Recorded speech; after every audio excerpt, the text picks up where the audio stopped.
Paranormal Evidence. Tonight, see what truly exists inside the world of the paranormal. Inside.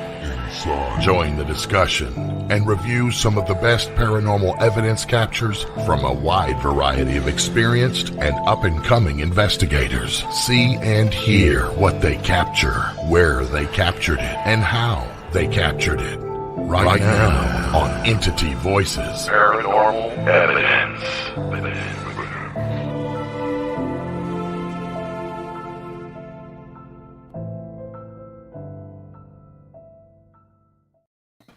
Hello, everybody, and welcome to Entity Voices Paranormal Evidence. I am Chris Allgood. I am Audrey Keeler.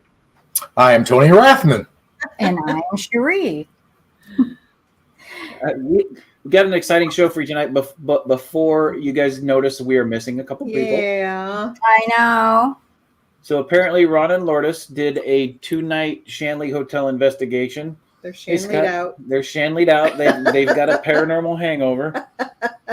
And then Audra and I were with Southern Entities and Carrie and Piedmont Paranormal and Spirits of the Southeast. We did the USS North Carolina this weekend. We're got a paranormal hangover too, but apparently we didn't do 2 nights like Ron and Lourdes, so apparently kicked their butt.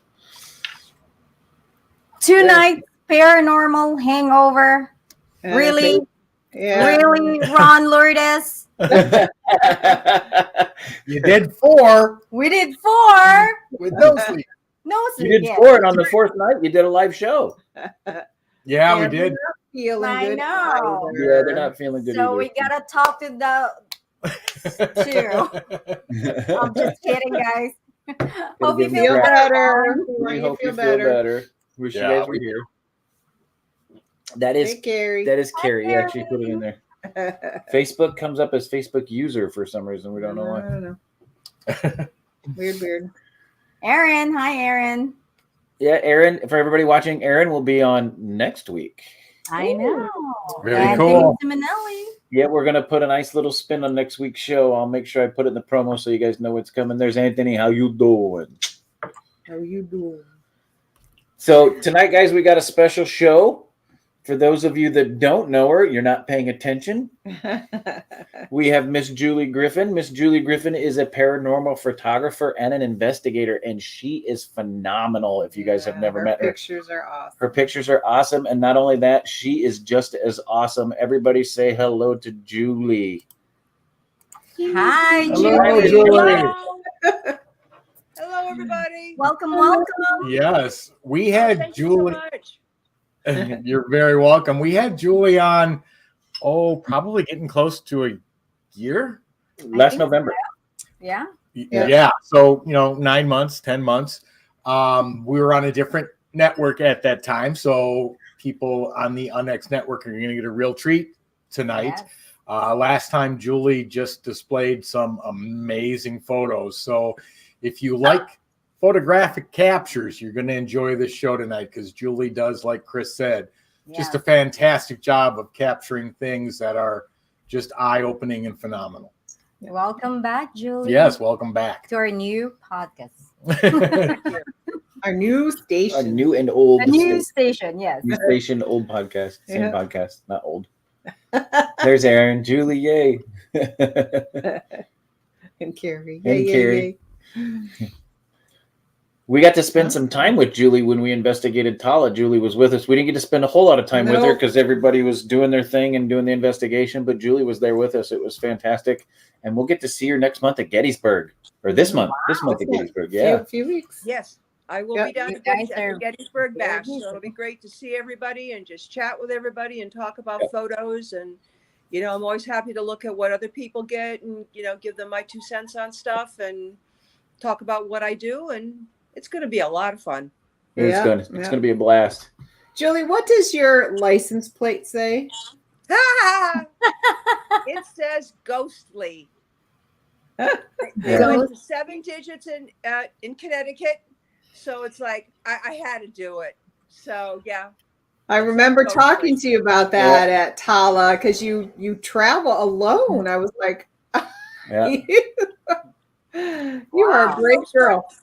that's, if I want to get out to stuff, if I can find someone to travel with me, it doesn't always work. So it's like, I'm not missing out on stuff. I can't find someone to go with me. That's right. Yeah. And I'm glad you asked that question Dedication because and passion. Yeah. I'm glad you asked that question because I did a group prayer with everybody before we entered the building, little protection prayer.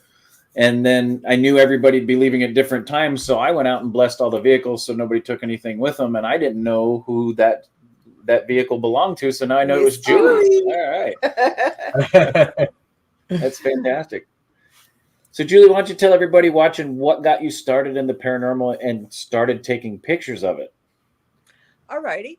Back in 2009, I decided I wanted to learn how to be an investigator. So I found a local group that I could go and learn properly with. And to my great surprise, within about 4 months, I started capturing some really great photos. So, being new in all of that, it kind of took me a while to wrap my brain around it. And in 2009, produced some amazing stuff for me. And of course, once I got a taste for it, well, I dove deep. I just got out to as much as I could. And it's like, once you get a taste for this and you start having the experiences, it's like, oh yeah, you want to get out as much as you can. So I've been actively, shooting, stills, because that's what I specialize in. That's what's worked for me. So that's what I've stayed with. And they keep happening with a great capture that I got in June that we will go and show at some point in the farm that I'm super pleased with, and I'm looking forward to. You guys are the first ones to see it. This is the first place those are going to go. Cool. Thank you. Thank you. See, and that's why people need to tune into Entity Voices Paranormal Evidence, because we bring on great people that we know in the paranormal community, and sometimes some of that stuff has never been seen before, guys. Right. And That's the best ones. Yeah, Yep. and to kind of throw a teaser out for, just gotta wait for it. But this was in the basement of the Conjuring house. Nice. About Nice. 10 of 2, so I'm shooting in available light. Okay. So yeah. That's awesome. How many do we have? We have, I don't know, they're numbered differently, but we have quite a few. So let's go. I've kind of given you a different selection. I've got a website. It's ghostlyphotographs.com, and Nice. You can find a lot more on it. And there's many of those that I showed in the last time I was with you guys. So I kind of pulled up a different collection that really haven't been seen that much. So, and we're just going to talk about different types of energies that can show up in photographs. Awesome. Cool. Can't wait to see it. So let's go ahead and let's get started. Here's the great thing, guys, and this is what I like about when people come on, especially Julie, come onto the show and give us the photographs, is we can talk while you guys are looking at the photograph, so I can leave the photograph up. So let's go ahead and start with ooh and ah. We can ooh and ah, yeah. So let's start with this one, Julie. Okay, this one is a shadow person. This was probably 7 or 8 years taken at up in Bethany, New York. Why am I blanking on it right now? The big well-known one up in Bethany, New York. And somebody help me with this. I'm blanking on it at the moment.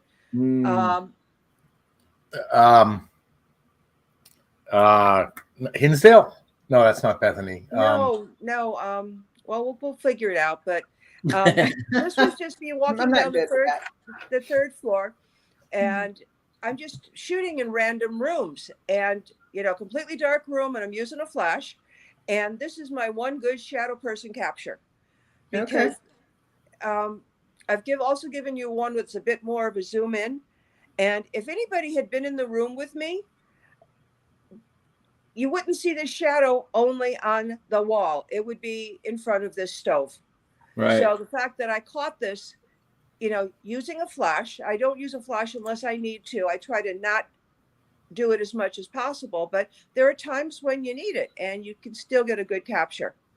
Okay, Is it Rolling Hills? There we go. Yay. Thank Good you. job, everyone. Got that one. The winner. Place. So let's go to the close-up.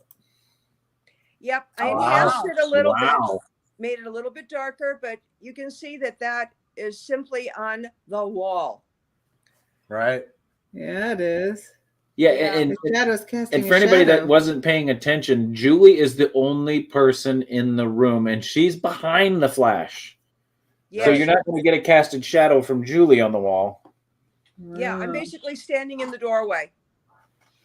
Wow, look at that. That's fantastic. Yeah, I mean you can see head, neck, shoulder, arm. That's pretty cool. Yeah. The darkness is so Dark. as in really, really Right. dark. Well, and we know shadow figures yeah. absolutely are Right. darker than Oh. dark. Yeah, and that's Right. what Rolling Hills is mostly. Well, it's well known for its shadow people. But this was just a random room as I'm walking by myself down the hallway on the 3rd floor, just stepping in a doorway, taking 3 to 4 shots, because that's part of it too. Whenever you're doing Yep. this, you always want to take at least 3 in order, because you never know where you're going to pick up a shot, and having a picture with and without a capture just strengthens your evidence. Absolutely. Well, and I want to point something out to everybody watching too. If you look really close, the shadow doesn't cast onto the stove. For Correct. one. Right. Right. And for two, if this was a shadow caused by something being picked up by the flash, it wouldn't be that dark. True. You would just see like a regular shadow. You'd still be able to see the wall behind it. This one's very distinctive. You cannot see the wall behind it, so it is blocking out the wall. Yeah, Right. But the shadow But is it so doesn't- dark it has a shadow. Right. But it doesn't block out, like you said, the stove. I mean, Right. if it was Only on if the it was a wall. shadow being cast, it would run up the front of the stove, go up the top portion, and then to the wall. Right. Do that. That's fantastic. That's Exactly. awesome. Yeah, Mhm. that's awesome. See, I love taking pictures also when we do investigate. I always make sure not only once, twice, or 3 times, it's multiple, so you can have comparison. Yeah, of because you what- don't know which one it's going to show. Your anomaly is going to show up in. It's always Right. good to look at a before and after photo to compare. Right. So that's That's great awesome. capture. Mhm. Yeah, it was a great capture. Absolutely. And with the multiple shots, sometimes you will go and catch it in multiple shots. And I've had that happen quite a few times. Right. Yeah. Well, Right. yeah, you like You see it move. Yeah, like Julie says, you either see it move or you see it manifesting in multiple shots. Right. Right. Because energy moves, energy changes, and you just never know. Yeah. And with digital cameras, we can just take thousands of shots and it's no big deal. Right. Yeah. Crazy. Wonderful invention. Yeah. Fantastic. All right, Julie, how about this photo? Okay, I wanted to show you some daylight photos because I have had at least 90% of my captures in broad daylight. This is taken at a cemetery. I think I was in New Hampshire on this one, but I wanted to show you that you can catch things during the day. That's kind of my big focus. That's where I've had a lot of success, and I don't think enough people get out there and just shoot during daylight. You think it's got to be 3 a.m? No, it does not. And if this was a bird flying by, it would look like a bird. I'm in broad daylight, Right. Yeah. but it's just got a fuzziness to it. So to me, this is a spirit manifestation that I just happen to, when you take, hundreds and hundreds of shots, you're going to catch something. Right.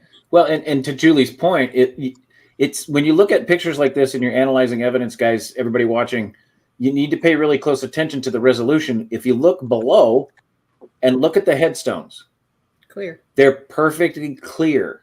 So Right. this isn't caused by motion of the camera. This isn't caused by anything else. The grass, you can see the blades in the grass. You can see the leaves on the tree. You can see the distinction in all of the headstones. You can see the rain marks on the headstones, the calcium marks from the rain. But at the same time, if this was a bird, you'd be able to pick out at least 60% of the form of the bird as it's going by.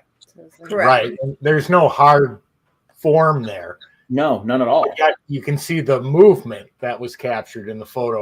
Plus, I'm looking at the way that the sun's hitting the stones.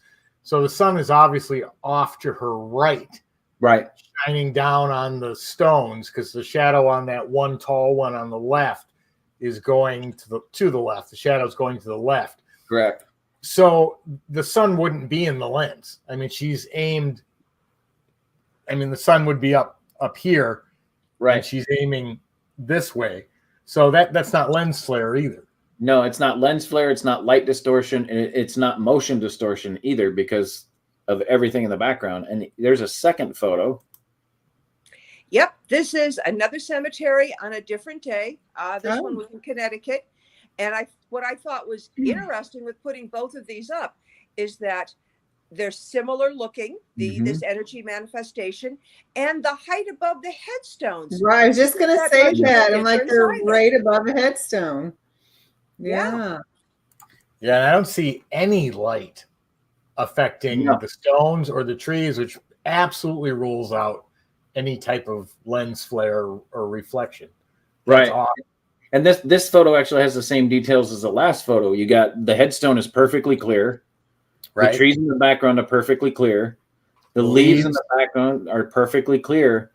And what makes this even more predominant is some people might say, hey, this is like a fog or a mist or some kind of dew residue caused by moisture in the air. No, it's not, because it's located in one central area. If this was caused by environmental conditions, there would be more of it. It wouldn't be concentrated like that. And that looks like a mist. It almost looks like it's starting to form the top of a head. Yeah. Yeah, I just look at it as an energy manifestation, and I'm just thrilled whenever I catch anything like this. I haven't caught that much in cemeteries, but when you get something like this, and just showing that daylight is a very valuable time to get out there and have fun. Yeah. That's awesome. Well, what's amazing about it too is Julie brings up a very good point, because we were actually talking to Scott at Piedmont Paranormal this weekend on the investigation that we were doing. Yeah, and it's translucent. Good observation, Scott. But we also talked. Speaking of Scott, we were talking to Scott about when can you catch when is an area haunted? Does it have to be dark? And we actually talked to Scott about this. That there were times we've caught evidence like at the Aho Hospital at 10:30, 11 o'clock in the morning. I mean, if the place is haunted, it's haunted. It's probably. It's basically the reason you do nighttime is to enhance your other senses, because your sight is limited, and it's easier to catch shadows moving at night and stuff like that. But for the most part, if a location is haunted, it's haunted. Bingo. Yep. That's fantastic. I love it when Julie comes on. Her pictures are phenomenal. She captures some amazing stuff, no doubt about it. Okay, so let's look at this one. Okay, nothing going on this one. I was doing a private home investigation that they were having a lot of crazy activity in. And I just wanted to show you how things can change. And I knew there was something going on in this corner. And I believe that there was a vortex here. So the next photo is kind of the what is going on. Oh yeah. Yes. All right. What is that? Wow. That's the big question, because you're seeing the photo before, and there was something going on in this particular part of the basement. And this is a big change in energy. And I believe I was looking at a vortex. Wow. And this is what it caught. You can just tell by how it's placed. This isn't a blur. This isn't a motion issue. This is an energy. No. Even with a still camera, I don't think you could move your hand fast enough to create this kind of a swirl of distortion. It is dizzying, Jonathan. Yeah. Well, and that's the most interesting thing about it. If the camera was moved, you'd have a straight blur, from one side, a motion blur from one side to whatever way it moved. This has a swirling motion to it, which would really be hard to do on a camera unless you literally spun it. But I know Julie's not doing that. She's been taking pictures for years and years and years. Yeah. So this is really interesting. Yeah, it's really different. So when you were there, Julie, did you feel anything like negative energy or something? Not so much negative, but when I was down in this part, it's like something's going on in this corner.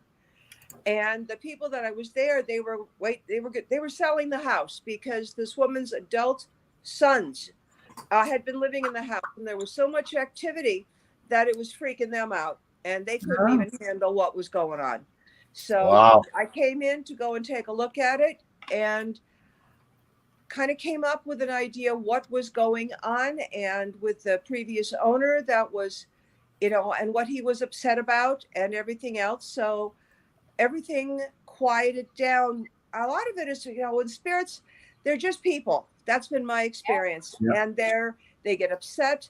They, when things change, basically the house that we were at, there used to be like a dead end that went on one side of the house. And the city decided that wasn't going to be a road anymore.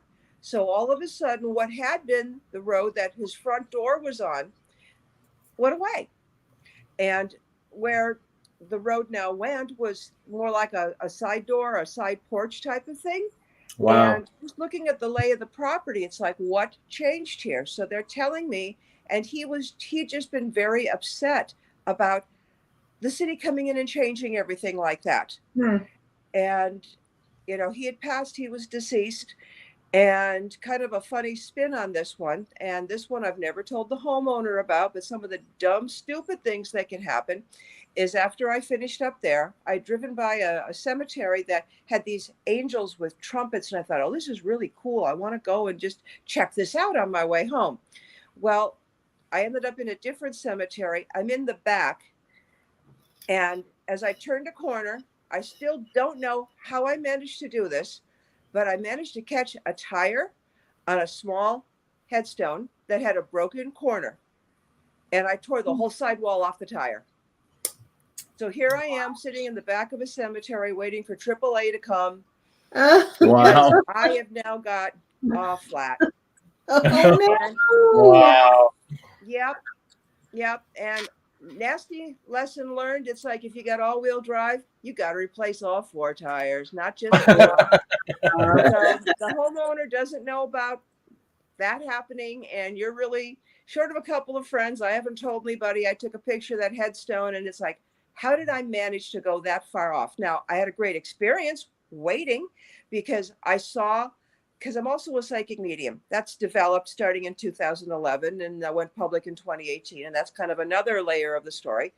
And I got to watch him as a young man and the dog that was with him, which I was picking up on the property.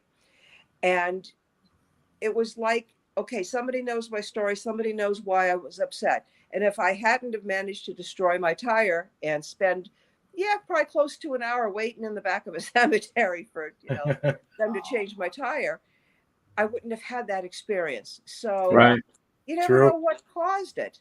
So you never know what's going to happen. You really don't. Right. So true. So I want to show that again, and I want to point something out because we have friends that watch the show, and some of them are working on, like Julie just brought up, their psychic abilities. And there's one person that's watching right now. Her name is Becca, and she's learning. And she is a severe empath, and she's trying to work on reading other things past what she's picking up as far as emotions and what she's feeling. And so, Becca, I want to point this out to you and anybody else that's watching. When you do a private home investigation, imagine what it feels like when you slowly approach the beginning of this.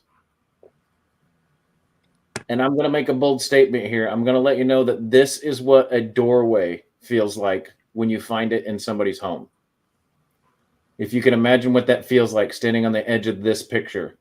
Funhouse. Yeah, it's a funhouse effect. You can actually feel it in front of you. And the last thing you want to do is step into that. Yeah. Hey, Katie. But teachable moment. I wanted to take a moment to share that. Yeah, no, that was a good point. They should be all teachable moments. Yep. All right, so this next one, Julie. I love this series of pictures. All righty. This one, we've got nothing happening in it per se. I was up in New Hampshire, up at the Mount Washington Hotel, and we're in the princess room. And I'm sitting in a chair, and I ran off a series of just holding perfectly still about 20 shots a couple of times. Now, there was stuff in the room. I didn't know what. And when I shoot, it's like any area that gets my attention in the tiniest bit, I just shoot. Mhm. So the next photo is going to show you where everything changed. So I want you guys to pay really close attention to this laser grid. Julie has a very steady hand. And I was sitting in a chair on top of it too, so I was very still. Whoa. Look at this next picture. Yeah. Wow. You can see even, and the light on the floor was a flashlight, but look at how that is expanded. And there's even a lip on the end of it. The top of the room has got a little bit of gray shading in it, but you can see how all of the lights in the grid, they've moved, they're distorted. You can see how part of the picture is still in focus and part of it is not.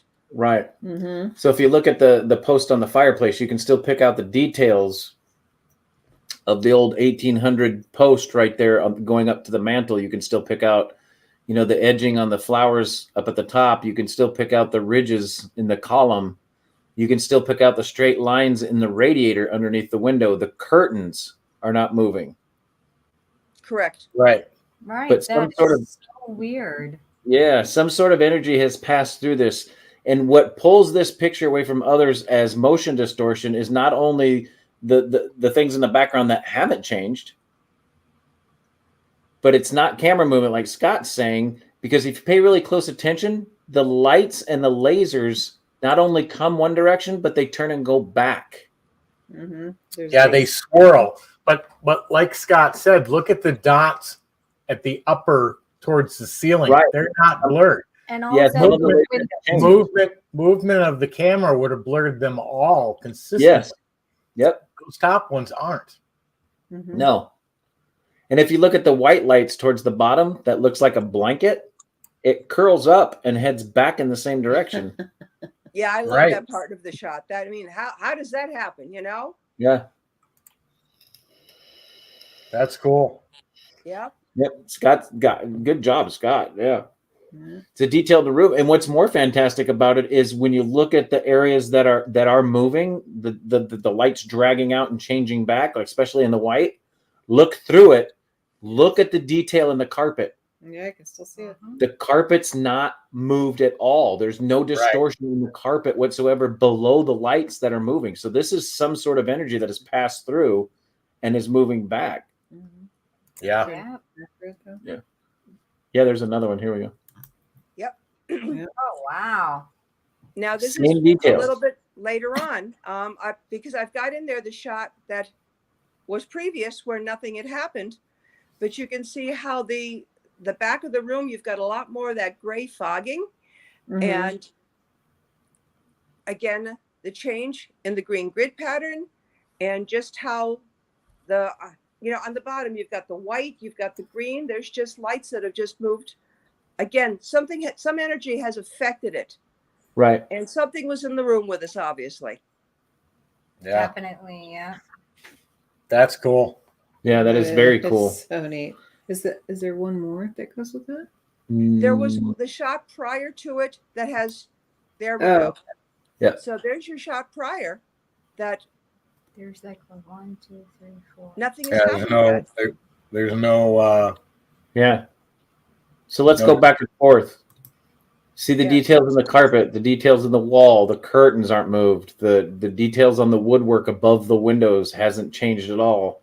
Some of the, like Scott pointed out, like Tony pointed out, some of the laser grid hasn't changed at all. And then you go back to the still shot where the energy hasn't moved through it.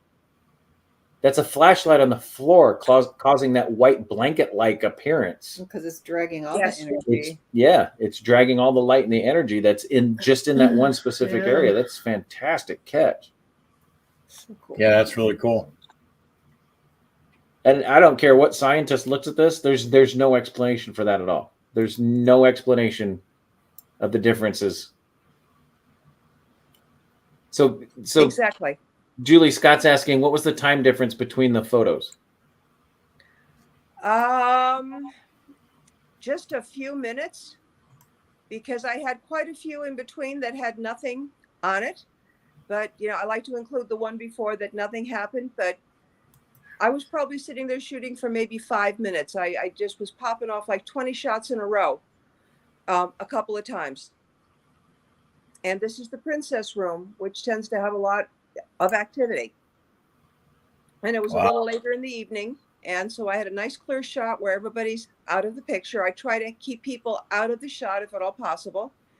And I just had a nice place to go and sit and to get a nice, clean, direct shot on what was going on and the area that they were focusing on.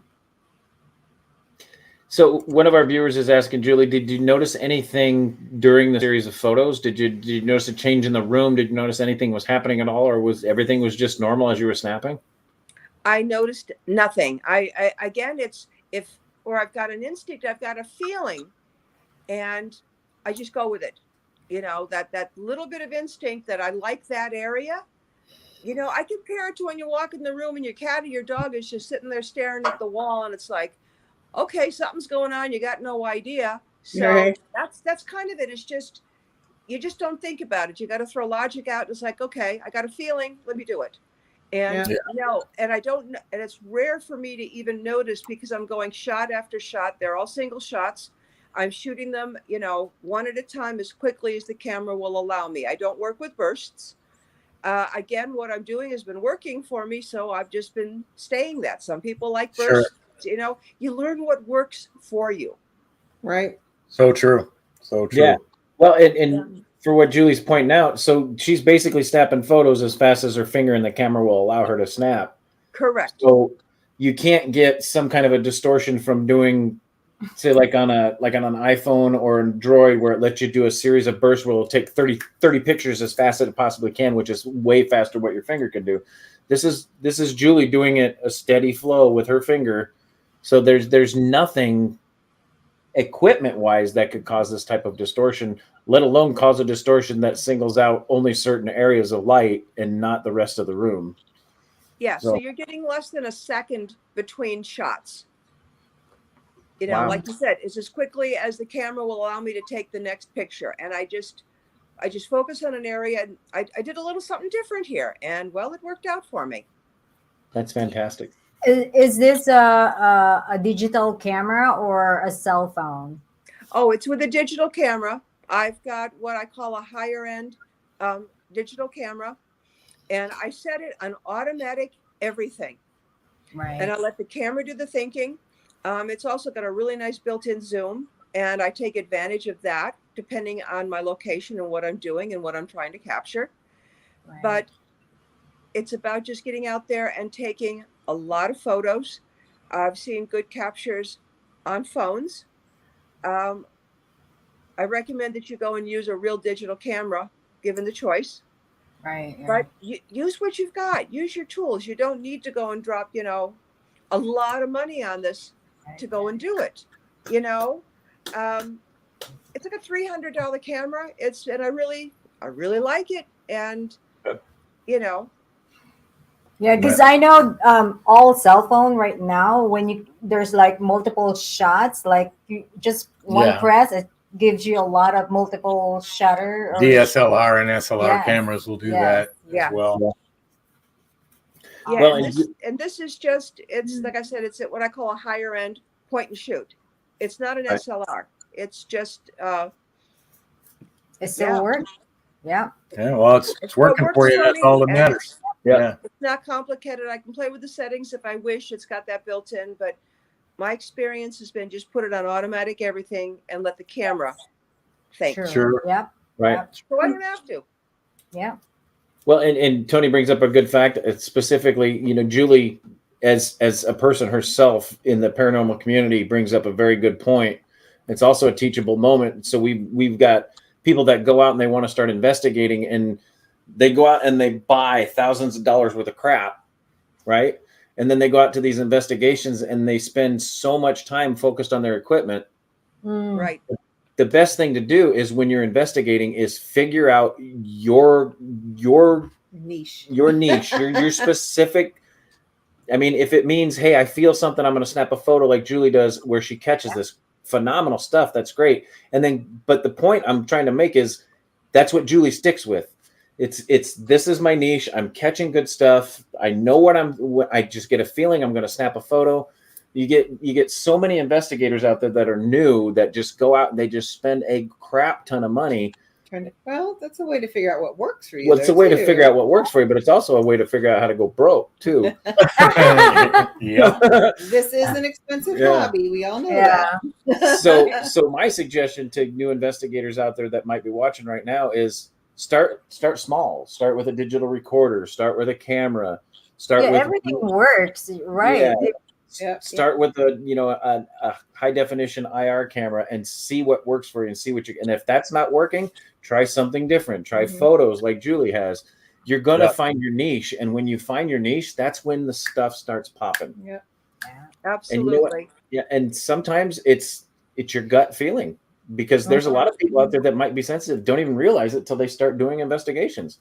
Yeah, and you're also going to want to work with a tool that you enjoy working with. I've tried working with EVPs, and I don't enjoy that. For me to go and sit to listen to hours of audio, I tell you, it bores the hell out of me. But I can go and sit and go through my photos for hours, and I hear you. I enjoy it. So you got to look at that part too. What tool, what aspect of this are you going to enjoy? Not just using and doing, but when you go through the review process, what are you going to be able to sit there and, spend the time on happily, for a couple of hours minimum. So that's something to keep in mind too. What do you like doing? Right. That's what keeps the focus too, and the interest. If you're using a piece of equipment or you're doing some practice that you don't enjoy doing, you're going to lose interest really quickly. So I think that's why most investigators have a specialty as to whether it be EVPs or whether it be spirit boxes or whether it be cameras or whether it be night vision cameras, or everybody's got FLIRs, whatever the case may be. Everybody's got that one device that is their favorite, and that's usually what they're drawn to and where they catch their best evidence. So What's your favorite? I maybe have like 4. But then you get people like Audra and I. Our favorites are digital recorders, and we use a video camera. But I mean, we like this weekend we set up 2 high definition IR cameras. But I will download the audio from those cameras, and I spend 99% of my reviewing the audio. Because not everybody's as good as Julie and can catch those pictures like that. So people like us, it's that audio and those EVPs that we get. Like as we're speaking, I'm still waiting for all my evidence to download to my computer. I'm looking at it right now. I'm still got like 20 files that are still downloading as we speak. Yeah. That will take you a week. Yeah. So that's the thing too. When you start using more than one camera, if you've got ones placed in other areas and you got multiple recorders and you've done a 6-hour investigation, well, you start multiplying that by 6 cameras, by 6 recorders, by 6 hours of DVR on 4 different cameras. You can spend a week going through an 8-hour investigation. Yeah. We had 3 digital recorders, 2 cameras. I still haven't gotten what Audra was videoing the whole time. I have an EMF detector in my phone. So that's what I live by. So I have 42 hours of review to do on my own without Audra stuff. Oh, wow. Okay. And I haven't I've been downloading for the last 3 hours. Yeah. We did a 6-hour investigation of the Globe 1906 or whatever courthouse. I haven't touched it yet, but there are literally, I bet you there's 24 hours worth of material to go through. No, more than that. Yeah. 32. That's all stuff to keep in mind. Yeah. Yep. But the one gentleman made a good point. He does video. Devil Hours Productions. Yeah. Now Productions is Oh, that's Matt. Hi, Matt. Oh, is that Matt? Okay. That's Matt. Yep. Okay, so Matt has a very good point. The productions portion. Yeah. So when he spends a crap load of money on equipment and stuff like that, he's going to be building documentaries. He's going to be building specials to put on YouTube. He's going to be doing all kinds of stuff that he's going to put out there for the public. to where we're just doing it for, we'll show some of our evidence on this show, but for the most part, we're doing it because we love the paranormal. And I'm sure Matt loves the paranormal too. He goes way beyond what we do with production portions of it. So, well, it comes down to the right tools for the right job. right, Yep. exactly. Right. Absolutely. So, Absolutely. Julie, we did have one question for you. Carrie was wondering what made you decide to come out of the closet as a psychic medium. I spent enough time. I had an experience in Gettysburg in April of 2011 during an investigation that was pretty intense and kind of disturbing. And the next day I'm seeing dead people, literally. And it just didn't turn off. It was a tough few days, to the point that I'd been down there for a convention, and with a friend, we were going to stay a couple extra days. And it just kept happening and kept happening, to the point that I was vibrating. I just couldn't take it anymore. We literally packed up at 9 o'clock at night and drove the 6 hours home. Wow. And it took me about a week to come back to normal. And you just kind of give it time and start wrapping your brain around what has happened. And I mean, I've had psychic abilities all my life, but nothing like this. So between just taking the time to learn some more, to take some classes, to work with other mediums, to start to understand this, to go and get the practice in. And it changed from just seeing them to seeing them move. Then the messages came in, and kind of a long story short, I'd had enough practice and things were consistent enough, and I had the confidence. And in 2018, I went public because I can do this on a regular basis. I go and read at a few psychic fairs every year. And it's something that, and I've had a lot of growth in the last 6 months with taking some more classes. So it's something that I really enjoy doing. And it's just another aspect of it, but it's been an interesting ride. Yeah, I would imagine. Understood. Yeah. Understood. Great advice too, for especially those that are just discovering that they're catching stuff like Julie did. It's hard for somebody that's been sensitive their entire life and knows how to control it to explain to people that are just discovering it. So like I've been catching stuff since I was a kid, and it's hard for me to explain. I can only explain to people how I deal with it. It's an individual thing because everybody's energy is different. So get a lot of advice from a lot of people and work on yourself is basically the easiest thing to do. Yeah. And it truly is different for everybody. That's one thing that I did with spending kind of about a year actually working with a spiritualist church, because there you've got a lot of very good experienced mediums, and just learning that everybody is getting messages in a different way. I have yet to find two people that the process and everything that goes into it is the same. It just isn't. So you just got to believe in yourself, follow your instincts, and it's going to be a little bit different for all of us, but it can be done.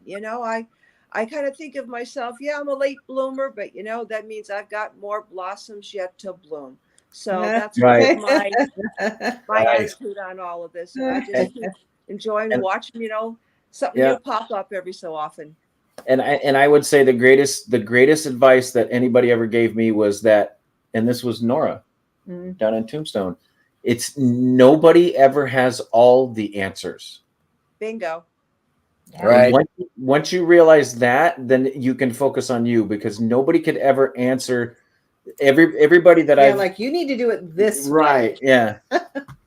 and everybody's always asked me, so how do you pick up some of the stuff you pick up? And honestly, I don't know. All I know is you ask me something, you ask me to read a location, you ask me to see something. What am I getting from this? I tell you what's popping into my head. Where it comes from, I couldn't tell you. Right. And nobody's 100% accurate. Nobody is. If you can be doing 80%, you're doing really well. So nobody's 100%. No, you can't be. And that's common in any aspect of the paranormal, whether it be ghost boxes or EVPs. You're getting an answer to a question you ask, and by timing and relevance to the question, it's answering the question. But do we know where it's coming from? Do we know who's responding? Do we know how they're responding? All those answers are no's. We don't. Right. Correct. And honestly, those people that step forward and I'm going to be brazen. Those people that step forward and tell you they can control it all, No. that's somebody scary, and somebody you might want to avoid, because how can you control what you don't know? That's exactly what I was going to say. How can you control something you don't even know how it's occurring? You can't. Yep. No. All right, so let's get back to Julie. That's what it's about. Gig, that's right. That's right. Aaron said if we had all the answers, we'd all need a new gig. That's right. That's so true. All right, Julie, tell us about this one. All righty. I'm in the basement of the Conjuring House. This was in mid-June. I had gone for a day tour, and Aaron was with me. Oh, nice. Nice. Everybody, Tiffany Rice was there too. And if you know much about the Conjuring House, and they know about the well in the basement, now I'm just shooting down the hall. I'm outside. Everybody is in the room on the right, but I am alone in the basement. So this is the there's nothing there shot. So it's 10 of 2. It's just timing and such, because Aaron had never been there. So we went up and literally, booked a ticket for the day tour. And it was a great way to see the house and the property, when you have a limited amount of time. But I got quite a wonderful surprise. So let's move on to the next one. And if you look at the right side of the picture, now the rest of it's in focus. Wow. Someone or something has stepped out. You've again got that white streak of energy. You've got a lower body that is black, kind of a dark charcoal gray and dense, and it looks like long hair. That's just what I am guessing, but you can see that there are lines going right to left on the hair, and strands of hair. That's not the way they go. Now the rest of the photo is. Oh, look! I see it. It's in focus, so it's not a blur. I see a hand, baby. Where do you see the hand? Right there. Yeah, right there. The purple one. Does it look like a hand? The most intriguing part is that line in the paneling right next to what we caught is perfectly straight and not distorted at all. Right here, see this? Right. Yeah, I see that, Chris. Yeah. It looks like it's in a formation phase, meaning it's only partially formed, but I can see the hair. Yeah, I can see the outline of the body. I'm not sure what that white energy streak is, but it's definitely, something. I don't know. I don't even want to guess, but that's really amazing. So a lot of people that have watched The Conjuring and read some of the crap on the internet about the Conjuring house would go, is that Bathsheba? No, that doesn't that doesn't have the right form. It doesn't have the right dress. It doesn't have the right age period. But you guys got to remember that the Conjuring location, the farmhouse, the land around it is almost similar to a Skinwalker Ranch. Yeah. So here's another picture that's a little bit closer up. Yep. This is cropped in. I have made no changes whatsoever. I haven't played with the I'll adjust the light, the brightness, the contrast. This is just a crop because I like to show the full shot. So this is just a crop of the original. The full shot. Yeah. So Julie, sorry, go ahead. No, I'm just saying there's no changes even. I didn't even need to make changes in the lighting or the brightness, which I will do. I will adjust my shots that much to go and bring out details, but there's plenty of detail in this. Yeah. What I was going to ask you is, did you by any chance share this with Andrea? Because I'd be curious to know if she recognized anything, right? Or says, that would be really interesting to see if she was able to say this is a newer spirit. It's what I'm kind of reading from it. It's a newer spirit. I have sent them to Andrea. She hasn't said too much, but she's also very busy. She did acknowledge them, and her answer was more so kind of a wow, beautiful. We don't know who it is. I mean, like you said, you know, so many people have lived there, been on the property over hundreds of years. Knowing who someone actually is pretty darn rare. Right. Right. But True. somebody was there with me. No doubt about Yeah, that. no doubt. So there's another one. Yes. Now, here's the full shot. This one blurred a little bit. But if I notice a shot blurs, I always make sure I take a shot after. Now, you can see there's something going on the right there. And this is just a straight crop. Now, I'm loving this shot because where did all that color, for starters, come from? Wow. Mm-hmm. And it kind of looks like a hand. Yeah. But you notice something that's unique that I've never caught before in a photo. And I'll tell you in a second if you don't spot it, because it kind of like blew my mind when I saw it. There's not a ring, is there? There's a shadow Yeah. on the there's a shadow, on the wall. It created So this was a actually shadow. so this started as a formation in this picture. Yeah. Oh no, it's the same picture. Yeah. That's the full shot. And Yeah. then this one is the crop. Then that one's the crop. Make it a little bigger and a little easier to see. But from the earlier shots, you can see there is no dark mark on the wall. No, Yeah, there's That's fascinating because I think Jonathan said, well, you can clearly see the hand, but yes, it looks like there is a ring and it would be on the correct finger Like right at the top. That's fascinating. wow. But what's more fascinating about this picture is the coloration. Yeah. Yeah. It's I've almost never reminiscent of anything like this. it's almost reminiscent of what are the office light bulbs called? Fluorescent? The fluorescent light bulbs. Like when the energy starts in a fluorescent light bulb, it starts as a purplish white color in the edges. Put them in. Right. When you first Yeah. put it in and you first turn it on, and it takes a minute for it to illuminate the fluorescent bulb.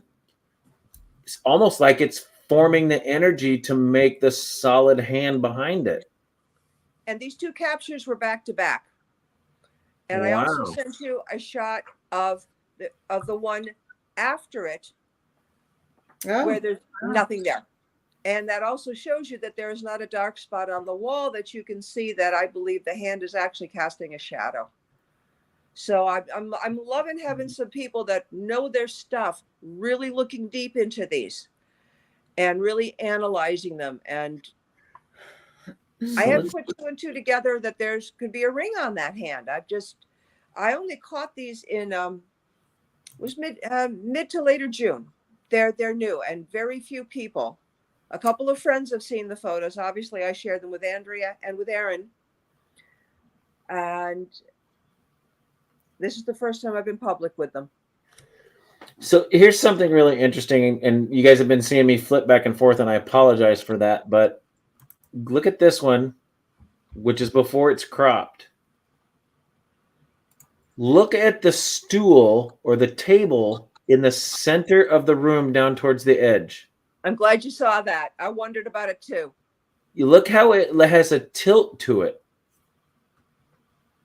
And then go back. Look at that. Yeah. I had noticed that the shot had blurred, and a lot of times whether the focusing isn't correct or whether a blur can go and show that there's some kind of an energy happening. So Right. that's why I took extra shots, and I'm so glad that I did.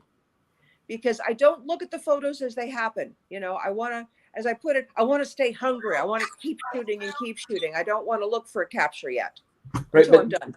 the reason I wanted to point that out is because it's almost reminiscent. Could spit it out, Chris. I always have trouble with one word during the show.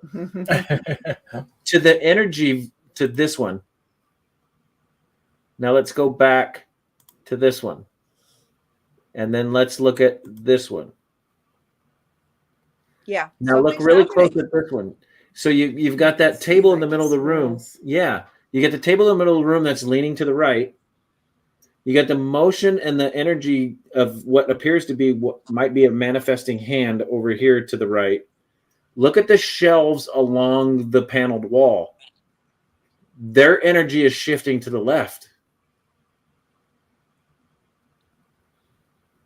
So in a motion blur or like a flare, or like Tony would say as a light anomaly, what a lens flare, the lens flare would all lean to the same direction. Correct. But if you look at the shelves against this wall over here to the right, they're leaning to the left, which is opposite of that little table in the center of the room. So it's almost like the left side of the room is leaning to the left and the right side of the room is leaning to the right. So it almost appears to be some sort of energy disturbance in the room, which might be caused, well, one, from the location, because of the location being so intense, but it might also be caused by whatever's manifesting and the power behind what it is. It's just me stipulating, guys, that this is not. Yeah, it's speculation, it's guessing, and I'm really glad that you're going back and forth between the photos, because that's what I want people to do. Right. And I want to have the comparison. That's why I gave you the full shot and then a crop to help make it a little easier to see. But you want to go and look at the ones with something and without something, because that you're going to see details. And I'm really glad you noticed the details on that stool back there. And you're also picking up more details that I haven't even noticed. So yeah, sorry, I have a tendency to do that, Julie. But no, So that's really- great. That's really- great. I mean, I've only, like I said, I only shot these in mid-June, so I've spent some time on it. But the more eyes that know what they're looking for, the better. I welcome that. Well, and I want to point out one other thing that I just noticed, but I wanted to say really quick that like in the next 10 seconds, UNX is going to be switching their audio over to the next program, but we're going to continue live on Facebook and on YouTube Live. And we're going to button up with Julie to make sure that we get her shameless plugs in there and finish up what little picture she has. But go ahead and stick around, guys, if you want to finish with Julie with her phenomenal pictures. If not, then you're going to be switching over to the UNX new programming in about 10 seconds. Sorry, I had to get that in there real quick. So one other thing I just noticed really quick is look at the lights on the ceiling. So I pointed out that the stuff on the left side of the room is leaning towards the right, and the shelving is leaning towards the left. But if you look at the lights at the top, it's streaming downwards. So you've got 3 different directions of distortion here, which wouldn't happen in a normal video distortion or camera distortion or lens flare. This has a lot going on. Yeah, this has a lot going on. Direction would be consistent. Right. That's really cool. Thanks, guys. I appreciate it. I could stay here for all the another extra hour. analysis. I really do. Yeah. No, I love it when people send us stills because it's so much easier to point out what makes it paranormal, or pick out something different. that distorts it, discerns it from other things and distinguishes it from other things is the word. Well, that's why the before and after photos are so important back to back, which Julie always does, because otherwise you wouldn't just taking a single. If you only had that, not that one, if you only had that one, you wouldn't be able to back up and look at the other shot and say, okay, this is here, that's there, because you've got the effect in that photo. So it's being able to compare back and forth, which Julie always does. That's what makes us be able to look and say, okay, no, it's going this way or it's going that way, or that, there's no light reflecting from that corner, or so yeah, that makes a huge difference. Well, and I want to point one more thing out, and I hate to keep doing this, guys. I could do this all night. But if you look, take the fire extinguisher up to where you see this. This is a joist or a rafter. There must be a set of stairs there, Julie. Is that correct? Correct. Okay. So go over from the rafter or the joist that holds up the stairs right there, and go to your right, and see that light anomaly that I see it streaking down, and then you see that blue light anomaly that streaks down and then goes to the right. And then next to that, you see a light anomaly that travels along the floor rafters, which is the ceiling of the basement. There's another light anomaly that looks like it's waving along the rafters. Do you guys see those 3 different light anomalies at the top? Yeah. Now, look at that picture. There's nothing in that area that would cause those. There's no lights up there. That's true. Yeah. There's not. No, there's not. So there's from between this picture and this picture, there's so many different things that classifies this as paranormal because there's not. So you're looking right up at the. I wish I could show the pointer. So between what appears to be an air conditioning or a heater duct right here to the right, and that joist right there for the stairs to the left. Basically, top center of the picture. Top center of the picture. Right. There's 3 different light streak anomalies there, and one of them looks blue with a little square in the center of it, and then it turns white and jots off to the right. It actually comes all the way down to that light anomaly in the back, whatever that is. But then if you go to the clear view, there's nothing up there except wires that would cause that. Mm. And even the wires would cause Point. that. It's a good point. So that's a way interesting picture when you start picking it apart and analyzing it. There's a lot there that is unexplained. Many layers. Many layers. Yes. Great catch, Julie. That is a great catch. I love picking Thank these you. apart. So fantastic. Yeah, I was really excited that this is the best capture I've had in quite a while. So I'm really pleased with these and to share it with you. It's awesome. That is cool. That is way cool.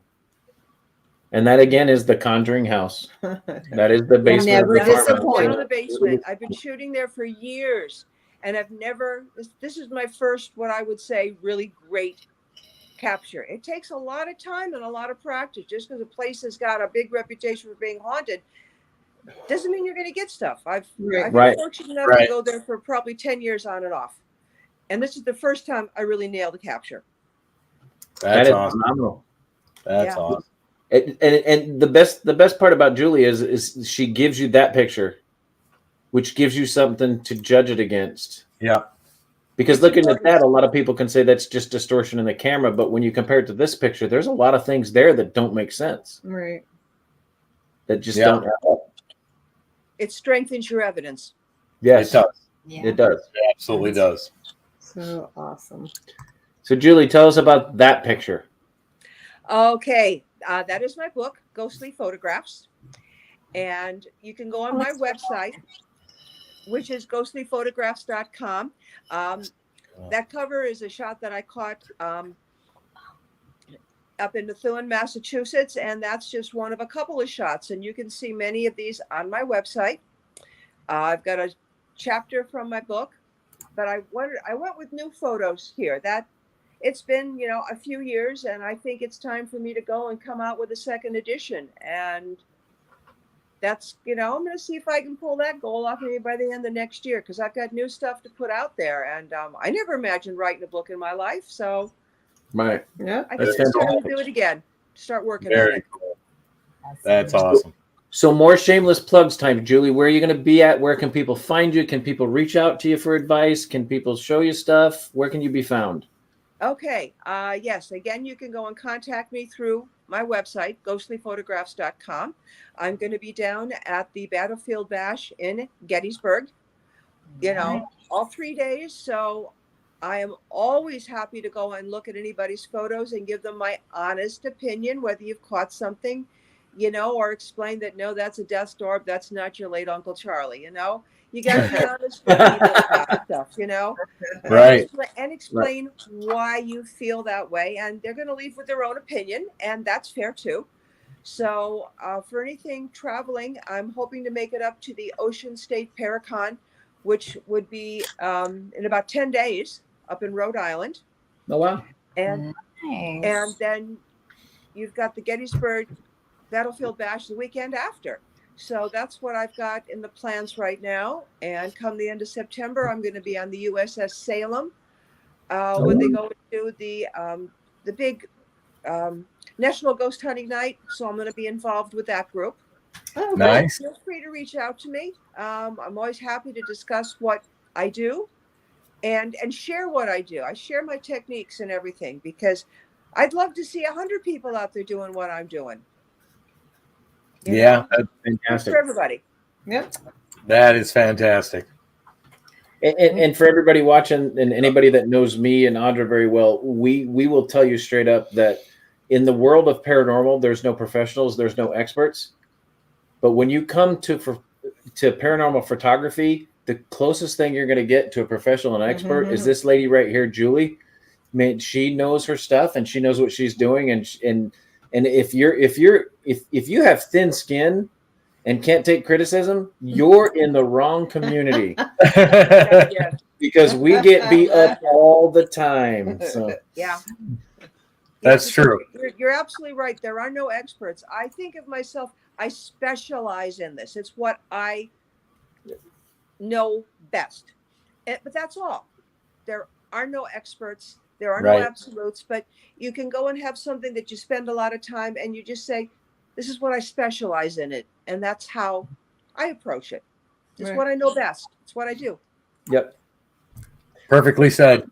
Yeah. And anybody that's going to be at, if you're coming by the Battlefield Bash up in Gettysburg in a couple weeks here, and you get a chance to meet with Julie and talk with Julie, she is a phenomenal person. She's great to talk to. She's not unapproachable at all. She's a fantastic person. So anybody that's going to be at that Paracon up there, feel free to stop and talk with Julie. We'll be up there. Unfortunately, Tony and Cherie won't be able to make it, but Ron and Lourdes will be up there. So, but for Julie, I mean, honestly, she's just a great person and a great human to talk to. So she give you great advice. So if you're up there, feel free to stop by and talk to Julie. Sorry, Julie, I'm volunteering you. You're absolutely right, because I enjoy it. Yeah, I'm a very open person about what I do, and I like encouraging people and sharing what I know. And I'm more than happy to go and talk somebody's ear off or listen to what they have to say. Awesome. Fantastic. Excuse me. So I want to take the time to thank everybody that stopped by. Carrie, boy, we haven't seen her in a while. I know, it's been woo. Becca, Scott, Everett with Piedmont. Thanks, guys, for stopping by. Antoine Ritter. Julie, what's the best way to send you a photo? Antoine wants to know. Or Antone. Sorry. Antone. Okay, you can also find me on Facebook. It's just simply Julie Griffin. There's a whole bunch of us that just look for my photograph. Excuse me. And you can always send me, a note through Messenger and let me know that you've got something you want to send, and we'll take it from there. Fantastic. Melissa Blackman, thanks for stopping by. Aaron, you're phenomenal. We can't wait to talk with you next week. Of course, Carrie was here. Yeah, Aaron does rock. Steve Scott with Piedmont. Scott is a fantastic. Katie and Steve Holte were on the night. Holte. Lourdes was there too. Yeah, Jonathan. Matt with Devil Hours Production. We got Jonathan A. We've got, who else do we have? Sorry, guys, I don't get to see this. Anthony Simonelli, how you doing? We're going to see him at Gettysburg, too. I'm sure, Julie, you'll see him. Absolutely. Yeah. Wendy Hayes was on. There you go. Thank you, Tony. Rebecca Jackson. I think you said that already. Yeah. We had a good group of people tonight. Yep. Always have a great group of people. Thank you guys for stopping by. We will be here next week with Erin Bush. Yes. There's gonna be a little bit of a different spin on next week's show. She's so excited. She says, excited. "Look at that! We're excited to have Erin on." We're excited to have her. Yes. Yep. So thank you guys for stopping by. Next week, same time, same network, same YouTube, same Facebook, Same faces. same faces, and hopefully Ron and Lourdes will be feeling better so they can join us. Yes. And so, guys, if you want to go out there, get some good advice. Make sure you get the right equipment. Make sure you take the right pictures. Make sure you talk to Julie when you're at Gettysburg. But if you want to catch pictures like Julie catches, there's only one way to do it. You have to stay haunted. All right, guys, we'll see you next week. Talk to you soon. Good night. Good night. Thank you. Good night. Thank you.